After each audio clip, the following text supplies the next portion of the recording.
The distance remaining advisories during a rejected takeoff provide a pilot with continuous awareness of the remaining runway distance.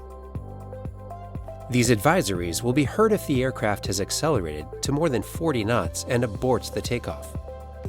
The aircraft must decelerate at least 7 knots. 2,000 feet remaining.